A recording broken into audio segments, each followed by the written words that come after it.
হে আল্লাহ, একমাত্র আপনার কাছেই আমি আমার দুর্বলতার কথা জানাচ্ছি, এবং একমাত্র আপনার কাছেই আমি আমার অভাবের কথা জানাচ্ছি, এবং মানুষের নিকট আমার অসম্মানের কথা একমাত্র আপনাকেই বলছি।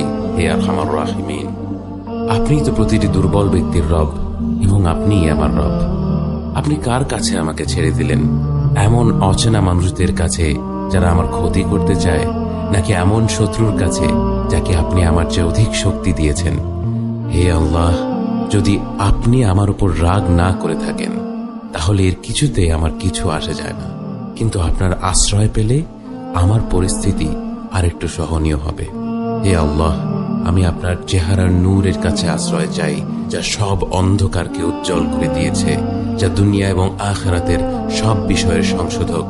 আল্লাহ, আপনার রাগ এবং অসন্তুষ্টি থেকে আমি রেহাই চাই। আল্লাহ, এ সব কাজই শুধু আপনাকে খুশি করার জন্য করা, এবং আপনি ছাড়া কোনো শক্তি নেই, কোনো ক্ষমতা নেই।